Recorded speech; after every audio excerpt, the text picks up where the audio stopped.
Hi, friends, and happy Wednesday. My name is Rayshawn Cox, and I'm a licensed clinical social worker and therapist in Marietta, Georgia. And I'm joined today with my dad, Rayard. Cox. The what? Third. Yeah! Woo! Thank you. That's your intro. Okay. So the day that I'm posting this will be his birthday, and he will be 60 years old. So for his 60th birthday, he allowed me to ask him 6 questions related to Black men and mental health.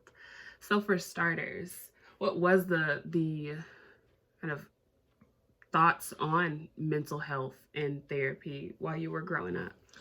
Well, growing up in Atlanta, I am a Grady baby. She didn't one mention that. cares. Growing up in Atlanta, as a kid, it was not talked about. It was, I hate to say non-existent because it existed, but we didn't talk. Hmm. You heard phrases, Like what? they crazy, Hmm. that just the way she is or he is. Hmm. Just different phrases like that. Yeah. You know, her nerves bad. Her nerves bad. And especially going to family members' houses, it was a certain way you acted or did not act going there. So you were pre-warned as a kid to do's and don'ts. So. Okay. So what are your thoughts on, mental health and therapy now? Having a daughter that's in mental health is great because it pushed me. She pushed me. She didn't push me. She helped me to recognize what we all knew is that we need help. And that's what I did, is to go and seek help. So what was that moment or, that deciding factor that did kind of push you to make the phone call, make the appointment, and actually keep the appointment?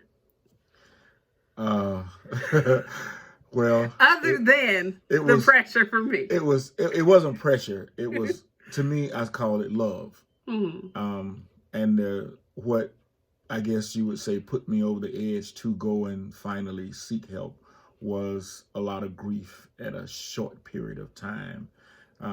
You go into what was going on in your life at the time. Well, my mom passed around Thanksgiving, and then that following December, the same year. It was January. It was the end of January. No, before that. What? When she went into the hospital. Oh, okay. My sister went to the hospital and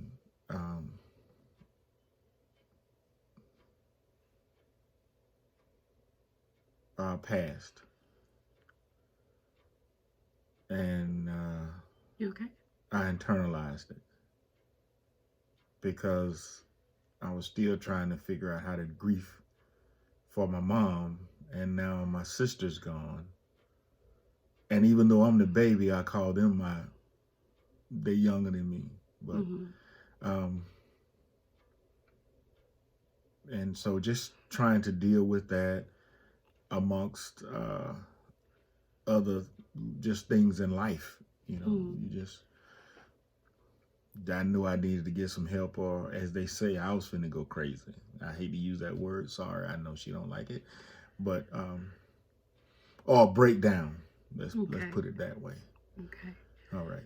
And I know you also talked about that feeling of like things you can't get ahead and feeling like things are kind of closing in. Everything it seemed like, trying to grieve, trying not to grieve, and just like the life is just closing in on you. As they put it, the walls around you are closing in. So that's where I was, and I was like, I have to do something because I have kids. Even though they grown, you want to, I gotta help me to be able to help them if they need it. Mhm. So I got help. Okay. So what do you feel like you are getting from therapy? A lot of understanding that when you kind of know, but it is that person that can help you channel it, or I don't know if that's the right word, see it more clearly, the path that you need to take to deal with it. Mm-hmm. I would put it that way. Let you understand that you're not alone. Mm-hmm. You're not in it alone. But in order for you to be better for yourself, you got to help you and understand what's going on and why is it going on. Mm-hmm. So that's helping. So really just uncovering. And I think he calls it trigger points or trigger something. Yeah. You know. So really understanding what those are for you. And knowing that I'm going to have some days when I would say it's just going to be blue. Mm-hmm. And knowing how to get out of that situation and not curl up in the ball, damn the world, I'm just going to lay here. Mm-hmm. Just so to speak. Yeah. Okay. And I think one of the things that I go through as your kid and as a therapist at the same time is knowing when to step in when you're in one of those balls and when to step back and allow you to work through what it is you need to work through to get to that point. And it's something that I process in therapy for myself. So how do you kind of deal and cope with, or what are your thoughts on your kids being in therapy? Well, as that parent, it's that, oh my God, what did I do? You self put it all on you. What didn't I do for my kid? Why didn't I see this? Or why couldn't I help her or him this way? Instead of saying, praise the Lord, they see it, they're getting help for it. They didn't have to wait late in life, and that's great. I love it. So that's where you're at now, but you didn't start there. No, I didn't start there. I started with the oh shit. Is what I call it. Yeah. For what am I doing wrong? What did I do? Why couldn't I see it? Because as that parent, when it comes to mental health with your kids, you try to see it, even though you might be the one that needs it worse than your kids. Mm-hmm.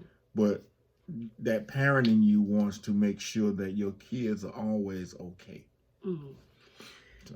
And I think that, and he didn't know I was going to say this, but I think that really speaks to your growth. Because I know I told you about this a while ago, but there was this very defining moment when I was 8 years old. And you had talked about setting up something for me to talk to someone. And then I talked about how excited or happy I was to do that. And you said, I don't understand why you can't just talk to me. Yeah. So I think that truly shows the amount of growth that's happened for you and for me as well, to be able to then go through with that. Because I think I shut down for a really long time after that I just shouldn't talk. Because I did not follow through with what I said I was going to do. And I know that's one thing that you liked, that me and your mom would follow through with stuff that we said we were going to get for you or try to help you with. Mm-hmm. And for those that may not know, I've been dealing with anxiety since I can remember. I remember being highly anxious at like 5 years old. So I was the help that I'm talking about is help with that anxiety. Because some stuff that she didn't know that I was doing was going back to some of my psychology books, because that was one of my... He swore he was going to be the therapist of the world. I really was. Then basketball came along and poof, Uh-huh. I went a different direction. I But went both directions. yeah, she did. Okay. So, see, that's the thing you want. You want your kid to do better than you. So there it is. Okay. But so that's the thing that I was trying to do. So I guess that question was, why won't she let me help her?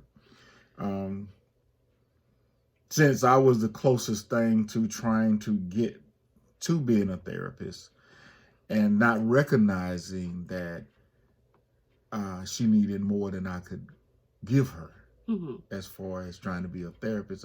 I needed to just be dad and let her seek some professional help. Yeah. You know. And I think, and it's something that I tell my clients who are parents all the time, where there is this notion that you feel like you need to be every single thing that your kid needs. Yes. Not recognizing that your kids exist outside of the world that you're in. Except a friend. Don't start it. Yeah. All right, let me finish my point. Let me finish my point. Okay.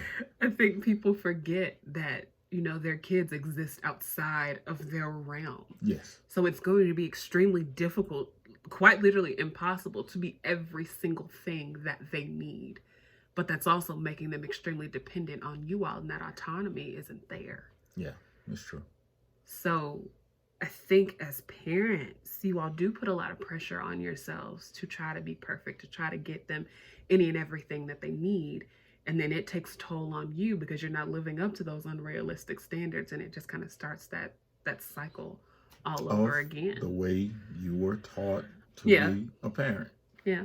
It comes from generations of generations of generations. And you will hear that. And when you have your own, it's going to come up. I'm sure. But about that, you want your kids to be better, to have better than what you had. And so you will do everything humanly possible. Like you said, not knowing that you can't get it everything. I ain't saying things of want, but things of need. As in making sure your kids are always safe. We're noticing that today. And as far as Black men are concerned, that is the sticking point for us, is that we just don't talk about it. We just keep internalizing it and won't get that help. So I know that was way more than 6 questions, but my last question is, what do you want Black men to take from this video? To know that you can get help and there's nothing wrong with it. To know that as a kid, you used to hear that men don't cry and all of that. To know that, yeah, you're going to cry. And it's healthy to cry. You can go through those emotions every day, all of them. Joy, sadness, laughter, all that. And crying is a part of it, because I don't know, I heard somewhere. You're a human. I heard somewhere that it cleanses you. I'll take a bath myself, but okay.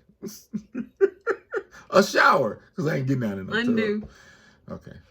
But we will, what Black men have to do is recognize that there is help for us. So that's what I got, girl. That's all right. That's all, folks. I'm sorry. I forgot. I apologize. All right. Well, thank you for being here and for talking to me about this and really being open with the internet about there's the anxiety. Yeah.